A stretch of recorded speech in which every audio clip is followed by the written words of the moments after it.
Welcome to V media news bulletin ముందుగా headlines. Global investor summit లో ఆలస్యానికి ప్రధాని మోడీ క్షమాపణలు. విద్యార్థుల పరీక్షలకు ప్రాధాన్యత. ఫిక్స్ అయిపోండి, వైకాపాకు 5 ఏళ్లు ప్రతిపక్ష హోదా రాదు. Deputy CM Pawan Kalyan.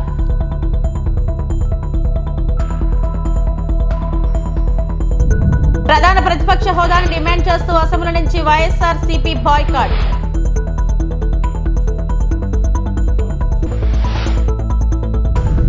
భోపాల్లో జరిగిన గ్లోబల్ ఇన్వెస్టర్ సమ్మిట్ లో ప్రసంగించిన ప్రధానమంత్రి నరేంద్ర మోడీ ఆలస్యంగా వచ్చినందుకు క్షమాపణలు చెప్పారు. 10 మరియు 12 తరగతుల బోర్డుల పరీక్షలకు హాజరయ్యే విద్యార్థులకు అంతరాయం కలగకుండా ఉండేందుకు రాజ్ భవన్ నుండి తన నిష్క్రమణను వాయిదా వేసుకున్నట్లు వివరించారు.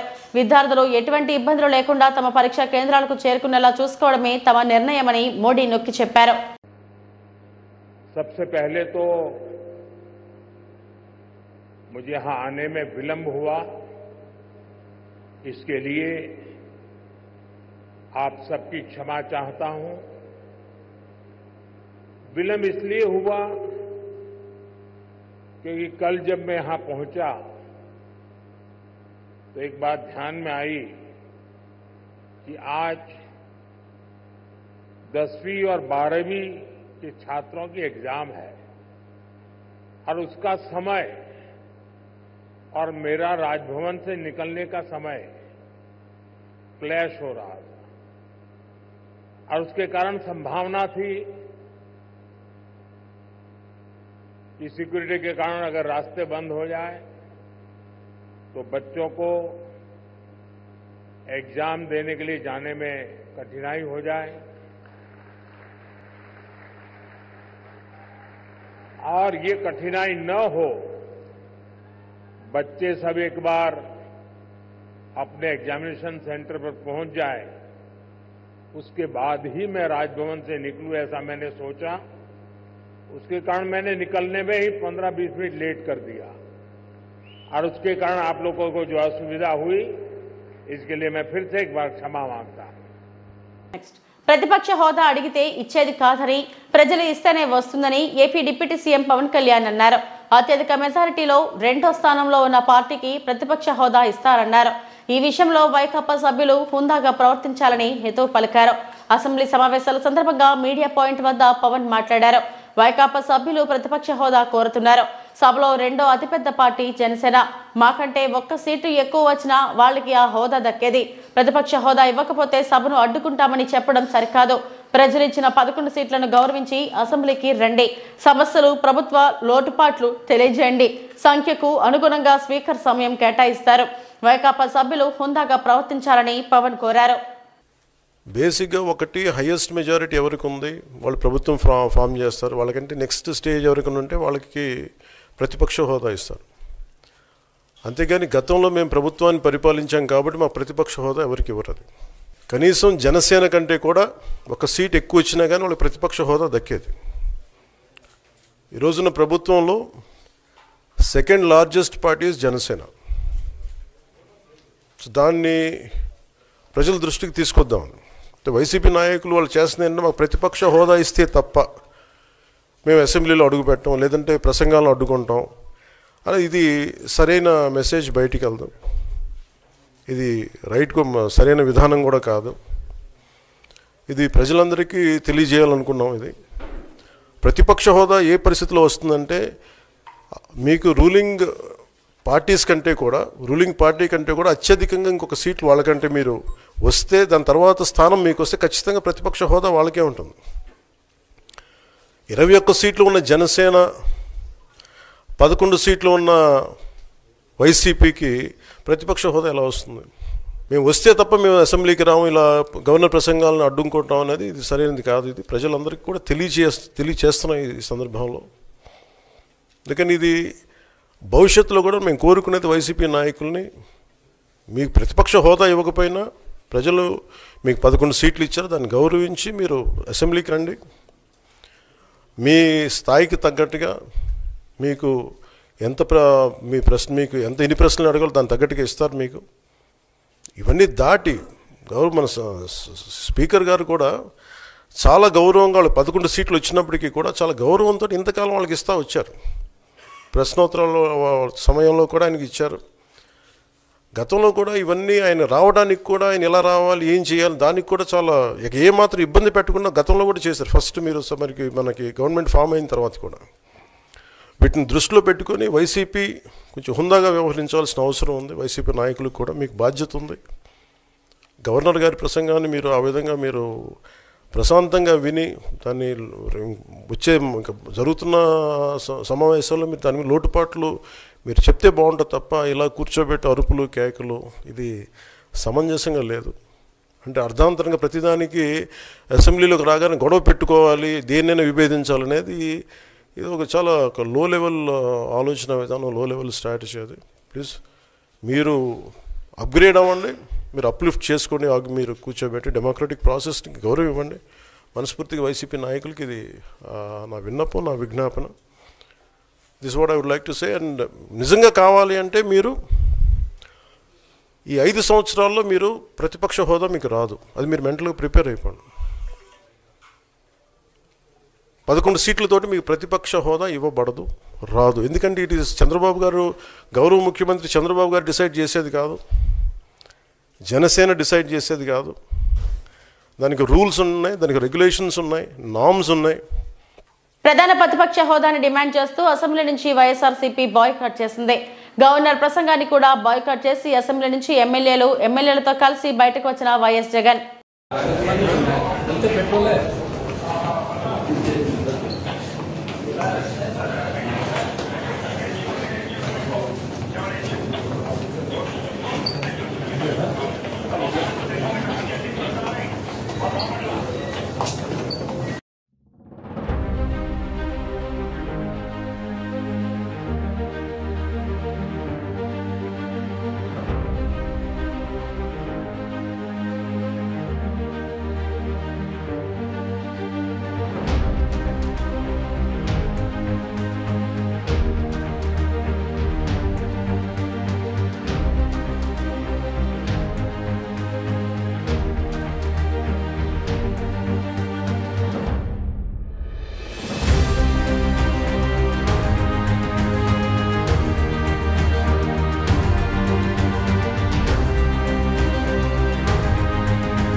అనకాపల్లి స్థానిక విజయ రెసిడెన్సీలో చికెన్ మరియు ఎగ్స్ మేళా పౌల్ట్రీ పరిశ్రమ సభ్యులు మందపాటి జానకి రామరాజు అధ్యక్షతన మీడియా సమావేశం జరిగింది.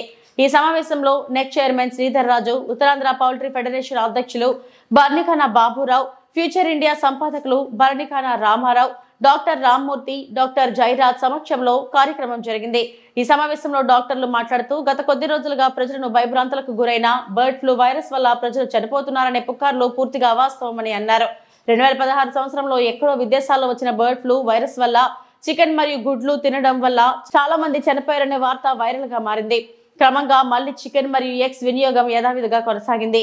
ఈ నేపథ్యంలో గత కొద్ది రోజులుగా తూర్పుగోదావరి జిల్లాలో బర్డ్ ఫ్లూ వల్ల కోళ్లు చనిపోతున్నాయని, వాటి వల్ల మనుషులు కూడా చనిపోయే ప్రమాదం ఉందనే తప్పుడు సంకేతంతో ప్రజలు భయభ్రాంతులకు గురై చికెన్ మరియు ఎగ్స్ పూర్తిగా తిరస్కరించారు. బర్డ్ ఫ్లూ వైరస్ అనేది వింటర్ కాలంలో సెప్టెంబర్ నుండి ఫిబ్రవరి వరకు ఈ వైరస్ సంక్రమిస్తుందని, వాటి వల్ల కోళ్లకు వైరస్ వ్యాప్తి చెంది చనిపోతాయి తప్ప మనుషులకు ఎటువంటి ప్రాణహాని ఉండదని వెల్లడించారు. 4.5 కోట్ల ఎగ్స్ మనకు వినియోగం జరుగుతుంది. దీనివల్ల ఏంటంటే ఎగ్స్ తాలూకా ముఖ్యం అంటే చీపెస్ట్ ప్రోటీన్ అన్నమాట. కల్మిషన్ లేని ప్రోటీన్ సప్లై చేయడానికి, అంటే పేదవాడికి వెంటనే దొరికే ప్రోటీన్ అనేది ఎక్కువ. ఒకటి ఎగ్ తినే వాళ్ళు ఎటువంటి జబ్బులు కానీ రోగ నిరోధక శక్తి అనేది పెరుగుతుంది. సో దీన్ని మనం కాపాడుకోవాల్సిన అవసరం ఉంది. అంటే మన ఇండియాలో అంటే సంవత్సరానికి 70 గుడ్లే తింటున్నాం. మిగతా దేశాలు కంపేర్ చేసుకుంటే 170-200 గుడ్లు తినే సంవత్సరానికి తినే పరిస్థితి ఉంది. మనది లెక్క వేసుకుంటే 70 ఎగ్స్ పర్ యాన్యువల్, సంవత్సరానికి 70 గుడ్లు తినే పరిస్థితి ఉంది. అంటే ఎంత తక్కువ ఉన్నామో తెలుసుకోవాలి. రెండోది, ఈ ఎగ్స్ కన్సంప్షన్ పెంచడానికి అంటే ప్రస్తుతం ఉన్న సిచ్యువేషన్ 70 గుడ్లు కూడా చాలా ఎక్కువ అనిపిస్తుంది. మనం ఒక 10 గుడ్లు పెరిగితే ఒక రైతుగా ఒక ఫ్యామిలీలో ఒక్కరోజు పనిదినం పెరగడానికి అవకాశం ఉంటుంది, ఉద్యోగ అవగాహన కలిగించడానికి అవకాశం ఉంటుంది, ప్లస్ మంచి ప్రోటీన్ సప్లై చేయడానికి అవకాశం ఉంటుంది. అంటే ఇంకా కల్మిషన్ లేని ప్రోటీన్ ఇవ్వడం అనేది ఎగ్ తప్పితే ఇంకా ఏం లేదు. ఒక ఎగ్ని ఇలా మిల్క్ కావాలంటే వాటర్ వేసుకోవచ్చు, ఇలా చికెన్ అండ్ మటన్ అంటే దాని రేట్ ఎక్కువ ఉన్నది అన్నది వేరేదో తీసుకొచ్చి పెట్టే పరిస్థితులు ఉన్నాయి. ఎగ్ అన్న విషయంలో మాత్రం ఎటువంటి కల్మిషన్ లేని పరిస్థితి కనిపిస్తుంది. కల్మిషన్ లేని ప్రోటీన్ సప్లై చేయగలిగేది ఎగ్ ఒకటే. సో అది మనం ప్రోత్సహించవలసిన అవసరం ఉంది. ప్రస్తుతం ఏంటంటే మనకు ఉన్న పాపులేషన్ రాను తగ్గడానికి అవకాశం ఉంది. బట్ ప్రభుత్వం ప్లాన్ ఏంటంటే వచ్చే 3 సంవత్సరాలు 30% పెంచాలన్న ఉద్దేశంతో మన అన్ని చర్యలు తీసుకోవడం జరుగుతుంది. ప్లస్ ఫామ్లో కూడా బయోసెక్యూరిటీ మెషర్ ఎలా చేయాలన్న విషయాన్ని కూడా ప్రతి ఒక్క ఫార్మర్కి మన అవగాహన కలిగించడం జరుగుతుంది. దాంతోపాటు లోకల్ డాక్టర్కి అన్ని విధాలుగా సపోర్ట్ చేసి వాళ్ళని మానిటర్ చేసి వాళ్ళకి అవేర్నెస్ క్రియేట్ చేసి ఎటువంటి ప్లస్ అక్కడ చుట్టు ప్రాంతాల్లో ఎటువంటి చెరువులు ఏదైనా సడన్గా అంటే వైల్డ్ బర్డ్స్ ద్వారానే ఇది వస్తాయి. ఎందుకంటే వలస వచ్చిన బర్డ్స్ అంటే జనరల్గా మనకి చలికాలం రోజుల్లో బయట నుంచి ఇతర దేశాల నుంచి బర్డ్స్ అన్ని రావడం జరుగుతుంది. దానివల్ల ఈ కోళ్ళు పక్కన ఉన్న కోళ్ళు దానివల్ల చనిపోవడం జరుగుతున్నాయి అన్నమాట. ఇదన్నీ మనం రెగ్యులర్గా మానిటర్ చేయడం జరుగుతున్న వలన ఇటువంటి స్ప్రెడ్డింగ్ అనేది మన ప్రాంతంలో ఎప్పుడూ లేదు. ప్రస్తుతం కూడా మనం రెగ్యులర్గా లోకల్ డాక్టర్కి ఇన్స్ట్రక్షన్ ఇచ్చేసి వాళ్ళకి ఏంటంటే కావాల్సిన ప్రొటెక్షన్ అంటే పర్సనల్ ప్రొటెక్షన్ కావాల్సిన ఎక్విప్మెంట్స్ అన్ని ఇచ్చేస్తున్నాం. అబద్ధాల హామీలు ఇచ్చి తప్పుడు ప్రచారాలతో సీఎం అయినావు ఎమ్మెల్యే మాధవరం కృష్ణారావు.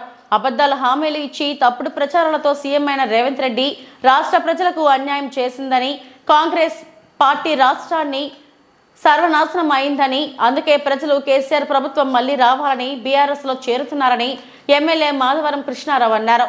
కూకట్పల్లి నియోజకవర్గంలోని బాలానగరం డివిజన్ లో గిరిసాగర్ రాజుసాగర్ ఆధ్వర్యంలో కాంగ్రెస్ పార్టీ యూత్ నాయకుడు మధు ఆధ్వర్యంలో 100 మంది యువకులు టీఆర్ఎస్ పార్టీలో చేరారు. యువకులందరికీ ఎమ్మెల్యే మాధవరం కృష్ణారావు గులాబీ కండువా కప్పి బీఆర్ఎస్ పార్టీలోకి ఆహ్వానించారు. మధు ఆధ్వర్యంలో సుమారుగా 100 మంది కాంగ్రెస్ పార్టీని చేస్తున్నటువంటి దొంగ మాటలు, దోపిడి మాటలు, అబద్ధ మాటలతో వినలేక టీఆర్ఎస్ పార్టీ ప్రభుత్వం ఉన్నప్పుడు ఏ రకంగా అభివృద్ధి జరిగింది, ఈ 14 నెలల్లో ఏ రకంగా జరిగిందని చూసి మరి కాంగ్రెస్ పార్టీకి ఎన్నో సేవ చేసినటువంటి కొంతమంది మధు గారి ఆధ్వర్యంలో టీఆర్ఎస్ పార్టీ చేయడానికి రావడానికి వచ్చినందుకు హృదయపూర్వక ధన్యవాదాలు తెలియజేస్తా ఉన్నాం. ఇదే నిదర్శనం. ఈ రాష్ట్రంలో అన్ని అబద్ధాలే. రైతులకు మోసం, ఆడపిల్లలకు పింఛన్లు ఇస్తా అని చెప్పి ముసలి వాళ్ళకు 4,000 ఇస్తాన మోసం, 2,500 రూపాయలు ఇంటింటికి ఇస్తాన మోసం, డబుల్ బెడ్రూమ్లు ఇస్తామని చెప్పిన మోసం, ఇందిరమ్మ ఇండ్లు ఇస్తామన్న మోసం, 420 హామీలు ఇచ్చి 420 చేసినటువంటి ఈ కాంగ్రెస్ పార్టీ చేసిన మోసాలకే ఈరోజు ప్రజలు విసికెత్తి ఇవాళ ఎంత భయంకరంగా ఉంది రాష్ట్రం అంటే గొప్పలు చెప్పుకుంటా ఉన్నారు. ఇవాళ ఎంత గొప్పలు చెప్పుకుంటారు అంటే 14 నెలల్లో దేశము స్వతంత్రంగా వచ్చినప్పటి నుంచి చేయనంత అభివృద్ధి 14 నెలలు చేసామని గొప్పలు చెప్పుకుంటారు అంటే ఎంత దుర్మార్గంగా ఆలోచన చేయాలి. హైదరాబాద్ నగరంలో మేము కట్టినటువంటి బ్రిడ్జుల కింద రంగులేసి ఆ బ్రిడ్జే మాదంటున్నారు. ఈ రకమైన అభివృద్ధి ఇవాళ కుక్కట్పల్లి కాన్స్టిట్యూన్సీలో ఎంత దుర్మార్గంగా నడుస్తూ ఉందంటే గవర్నమెంట్ పరంగా 14 నెలల తర్వాత 25 కోట్లు శాంక్షన్ చేశారు కాన్స్టిట్యూన్సీకి, అది సర్కిల్కి. అందులో నాకు 9 డివిజన్లు ఉంటే నాకు 6 కోట్లు ఇస్తున్నారు, 3 డివిజన్లు ఉన్న వాళ్ళకు 6 కోట్లు ఇస్తున్నారు. ఎక్కడైతే ప్రజలకు ఇబ్బంది ఉన్నదో చూసి రిలీజ్ చేయవలసినటువంటి బాధ్యత ప్రభుత్వానికి, ఆఫీసర్లకు ఉంటుంది. ఇది నీకింత నాకింత అని పంచుకునే విధంగా హైదరాబాద్ నగరంలో ఈరోజు కనీసం డ్రైనేజ్కి ₹1 ఇవ్వలేని పరిస్థితి, మంచిలు రాలేనటువంటి పరిస్థితి, బల్బులు ఎగలేని పరిస్థితి, ఎన్ని రకాలుగా ఈ 14 నెలల్లో ఆ రోజున నెలకు 30 నుంచి 40 కోట్లు ఖర్చు పెట్టాము. ఆ రోజున కుకుట్పల్లి కాన్స్టిట్యూన్సీలో అన్ని రకాలుగా. ఈ రోజు 14 నెలలకు 25 కోట్లు ఇచ్చి దక్షిణ కైలాసంగా ప్రముఖ పుణ్యక్షేత్రం శ్రీకాళహస్తీశ్వర దేవస్థానం ఆలయంలో మహాశివరాత్రి బ్రహ్మోత్సవాల్లో భాగంగా సోమవారం ఉదయం హంసయాలి వాహన సేవ వాహనంపై స్వామివారు అమ్మవారు మంగళ వాయిద్యాలతో మేళతాళాలతో 4 మాడవీధుల్లో ఊరేగించారు.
దుమ్మరి సాయి, భువనేశ్వరి భార్యాభర్తల మధ్య తలెత్తిన వివాదంలో న్యాయం కోసం పోలీస్ స్టేషన్ ఆశ్రయించిన భువనేశ్వరి స్టేషన్కి వెళ్లినందుకు కుల పెద్దలు కుల బహిష్కరణ చేశారు.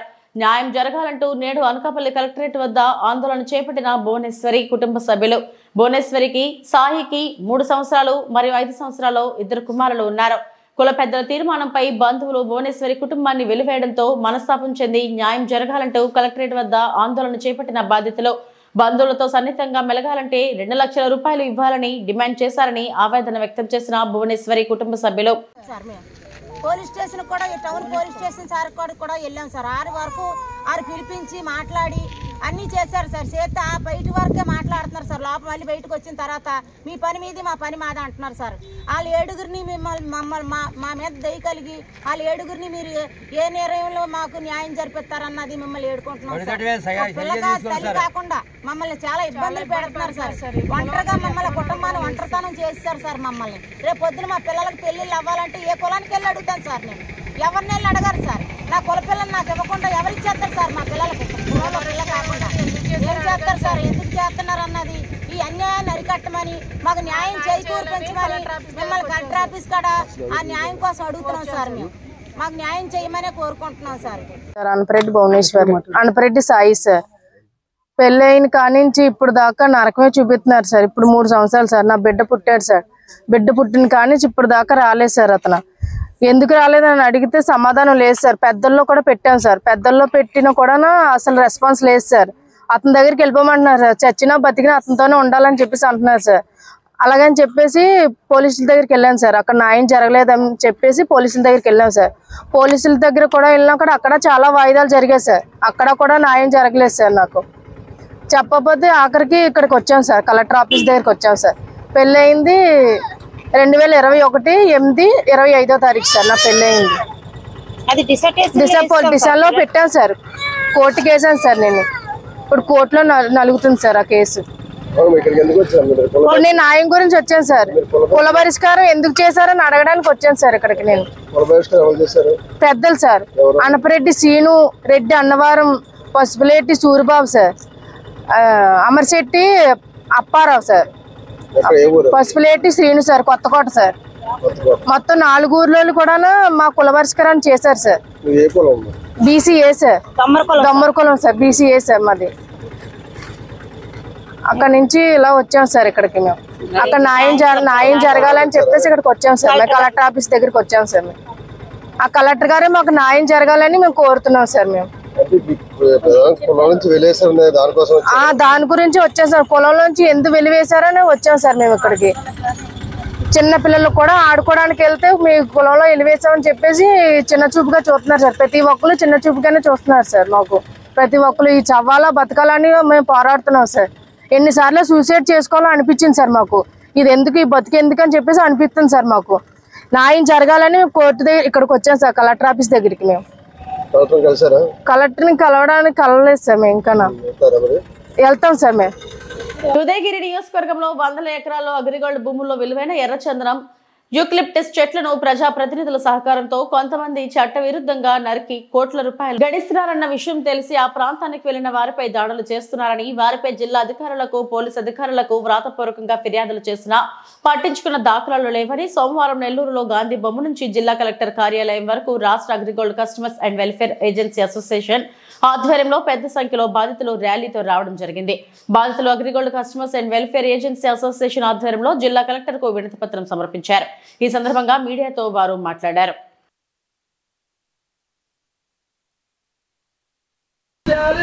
అసోసియేషన్ నాయకులపై దాడి చేసిన గూండాలను వెంటనే అరెస్టు చేయాలి. అగ్రిగోల్డ్ అసోసియేషన్ నాయకులపై దాడి చేసిన గూండాలను న్యాయం చేయాలి. అగ్రిగోల్డ్ బాధితులకు న్యాయం చేయాలి. అగ్రిగోల్డ్ బాధితులకు ఫాస్ట్ ట్రాక్ కోర్టుని ఏర్పాటు చేయాలి. అగ్రిగోల్డ్ బాధితుల సమస్య పరిష్కారానికి ఫాస్ట్ ట్రాక్ కోర్టుని ఏర్పాటు చేయాలి. స్పెషల్ కమిటీని అగ్రిగోల్డ్ బాధితుల సమస్యల పరిష్కారానికి పరిరక్షించాలి. అగ్రిగోల్డ్ ఆస్తులను కాపాడమని పోయిన అసోసియేషన్ వారిపై దాడి చేసినటువంటి శ్రీకాంత్ యాదవ్ యొక్క అనుచరులని. సార్ నమస్తే అండి. నా పేరు తిరుపతిరావు. నేను ఈ Agrigold customers and agents welfare అసోసియేషన్కి రాష్ట్ర ప్రధాన కార్యదర్శిని. గత 10 సంవత్సరాల పైనుంచి అగ్రిగోల్డ్ సమస్య మీద మేము ఉద్యమం చేస్తా ఉన్నాం. ఆ క్రమంలో ఈ 2 ప్రభుత్వాల్లో కొంత న్యాయాన్ని అయితే మేము పొందగలిగాం. పూర్తి స్థాయి న్యాయం అయితే రాలేదు. కానీ ఈ రోజున్న పరిస్థితులు గమనిస్తే గతంలో మేము అగ్రిగోల్డ్ ఆస్తుల్ని అమ్మి బాధితులకు డబ్బులు చేయమనేటువంటి ఉద్యమం చేసాం. ఇప్పుడున్న పరిస్థితుల్లో అగ్రిగోల్డ్లో ఉన్నటువంటి సంపదని కాపాడుకోవడం కోసం ఉద్యమం చేయాల్సినటువంటి పరిస్థితి ఏర్పడింది. ఈ రాష్ట్రంలో అందులో ప్రత్యేకించి ప్రకాశం, నెల్లూరు జిల్లాలో 10,000 ఎకరాల భూములు అగ్రిగోల్డ్ భూములు ఉన్నాయి. వాటిల్లో కలప కావచ్చు, ఎర్రచందనం కావచ్చు, అదేవిధంగా పెద్ద పెద్ద పంట తోటలు కానీ అన్నీ ఉన్నాయి. ఈ మధ్యకాలం మేము చూస్తే కేవలం ఒక ఉదయగిరి నియోజకవర్గంలో ఒక 1500-1700 ఎకరాలు, అదేవిధంగా పామూరులో ఉన్నటువంటి వాటిలో జామాయిల్ని, ఎర్రచందనాన్ని కొట్టేస్తున్నారని క్లియర్గా పిక్చర్స్ సహా మీడియాలో వచ్చినటువంటి పరిస్థితిని చూసి 5వ తేదీ నాడు మేము వరికుంటపాడు పోయి స్పాట్లో ఉన్నటువంటి వీడియోలు, ఫోటోలు అన్నీ తీసుకొని అక్కడి నుంచి నేరుగా ఎంఆర్ఓ గారి దగ్గరికి వెళ్ళి మేము ఒక కంప్లైంట్ చేసి వచ్చాం. అయ్యా, అక్కడైతే ప్రత్యేకంగా మేము అడిగింది ఏంటంటే కొట్టేసిన దాని మీద చర్య తీసుకోండి, కొట్టేసి ఆల్రెడీ ఎత్తుకొని వెళ్ళటానికి సిద్ధంగా ఉన్నటువంటి ఒక 50 లక్షల ఆస్తిని కాపాడమని అడిగాం. ఆ తర్వాత సిఐడి వాళ్ళకి హెడ్ క్వార్టర్స్లో ఉన్నటువంటి సిఐడి వాళ్ళని కూడా అడిగాం. కానీ అక్కడి నుంచి ఏ చర్యలు లేవు. సిఐడి ఇక్కడ ఉన్నటువంటి నెల్లూరులో ఉన్నటువంటి సిఐడి వెంకటేశ్వరరావు గారు వెళ్ళి కంప్లైంట్ ఇచ్చి వాటన్నిటిని ఫోటోలు తీసుకుని వచ్చేసాడు, కానీ చర్యలు ఏం లేవు. ఆ దశలో 18వ తేదీ నాడు ఒక 100 మంది అగ్రిగోల్డ్ బాధితులు, మా గౌరవ అధ్యక్షులు సిపిఐ పార్టీ రాష్ట్ర శాఖ అధ్యక్షులు ముప్పాల నాగేశ్వరరావు గారు, నెల్లూరు జిల్లా సిపిఐ సెక్రటరీ అందరం కలిసి మళ్ళీ ఆ స్థలంలోకి వెళ్ళి మీడియా మిత్రులతో ధర్నాలు చేసి అక్కడి నుంచి ఎంఆర్ఓ గారి దగ్గరికి వెళ్ళి ఎంఆర్ఓ ఆఫీస్ కాడ ఒక ధర్నా చేసి సిఐ గారితో మాట్లాడి ఎస్ఐ గారి లేకపోతే కంప్లైంట్ ఇచ్చి వచ్చేసాం. ఆ వచ్చే క్రమంలో శ్రీకాంత్ యాదవ్ అనేటువంటి అక్కడ ఉన్న ఒక నాయకుడు ఒక 20 మందిని వేసుకొచ్చి మాతో వచ్చి వెనకాల ఉన్నటువంటి నెల్లూరు సంబంధించినటువంటి టెంపోని ఆపి వాళ్ళని కొడుతున్నారని ఫోన్లు చేసి మేము మళ్ళీ వెనక్కి వెళ్ళి వాళ్ళని విషయం చెప్తా ఉన్నాం. అయ్యా, మా ఆస్తులు పోతా ఉన్నాయి, వాటిని కాపాడమని వచ్చాం, మీకేంటి బాధ అనే టైంలో దేశం అంతా కొట్టేస్తుంటే మీకు వరికుంటపాడే కనపడిందంటారా, నా కొడుకల్లారా ఇక్కడికి వస్తే మళ్ళీ చంపేస్తామని మా మీద దౌర్జన్యం చేశారు. ఆ క్రమంలో నా చొక్కా జనగడం, నేను కింద పడడం కూడా జరిగింది. పరిస్థితిని చూస్తూ ఉంటే అక్కడికి ఎస్ఐ గారు వచ్చి వాళ్ళని బతిమలాడుతూ ఉన్నాడు. మమ్మల్ని కంప్లైంట్ ఇస్తామని కూడా కాదని పంపించేశాడు. ఏదో పేపర్లో చూస్తే అసలు దాడి జరిగిన సంగతి నాకే తెలియదు అంటున్నాడు. ఇందాక నేను మాట్లాడినట్టుగా అక్కడేమో 100 కోట్ల రూపాయల చెట్లన్నీ నరికేసి కనపడుతూ ఉన్నాయి. పాత పెద్దోళ్ళు సామెత చెప్పినట్టు అందరూ శాఖాహారులే, ఆడున్న 100 కేజీల మాంసం ఏమేందో అర్థం కాదన్న పరిస్థితిలో ఉంది. మేమైతే ప్రభుత్వాన్ని ఒకటే డిమాండ్ చేస్తూ ఉన్నాం. ఇప్పుడు వారం రోజులైంది, విషయం అందరికీ తెలుసు. ఎవరు చర్యలు మటుకు మొదలుపెట్టలా, దొంగలు ఇచ్చినటువంటి వాళ్ళ మీద కేసులు పెట్టలా, మా మీద దాడి చేసిన వాళ్ళ కేసులు పెట్టలా, అందరూ కూడా కామ్గా కూల్గా ఉన్నారు. ఆ సందర్భంలో ఈ రోజున కలెక్టర్ గారు, నెల్లూరు జిల్లా కలెక్టర్ గారికి అర్జీ ఇవ్వడానికి, అదేవిధంగా ఎస్పీ గారిని కలిసి కంప్లైంట్ చేయడానికి వచ్చాం. వీళ్ళు చర్య కూడా తీసుకోకపోతే ముఖ్యమంత్రిని, ఉప ముఖ్యమంత్రిని కలుస్తాం. అయితే ప్రభుత్వానికి నేను ఒకటే చెప్తున్నా, గత 10 సంవత్సరాల నుంచి అగ్రిగోల్డ్ బాధితుల కోసం ఇప్పటికి 3 సార్లు ఆమరణ నిరాదీక్షలు చేసినటువంటి ఈ అసోసియేషన్ ఈ సమస్య మీద కానీ ప్రభుత్వం చర్యలు తీసుకోకపోతే ఈ రాష్ట్రంలో మరొక పెద్ద ఉద్యమానికి శ్రీకారం చుడతాం. అవసరమైతే ఆమరణ నిరాదీక్షనే చేస్తాం. మా ఆస్తులు కొట్టేసినటువంటి వాళ్ళ మీద చర్యలు తీసుకోవాలి, మా మీద దాడి చేసిన వాళ్ళని అరెస్ట్ చేయాలి. ఈ క్రమంలో ప్రభుత్వం కానీ ముందుకు రాకపోతే పెద్ద ఉద్యమానికి శ్రీకారం చుడతాం. ఖచ్చితంగా విజయవాడ హెడ్ క్వార్టర్స్లో మళ్ళీ ఆమరణ నిరాదీక్ష చేస్తాం. ఈ సమస్యను వదిలిపెట్టే ప్రశ్నే లేదని తెలియజేస్తాం. ఇది ఇప్పటివరకు నా బులెటిన్ అప్డేట్స్. నమస్తే.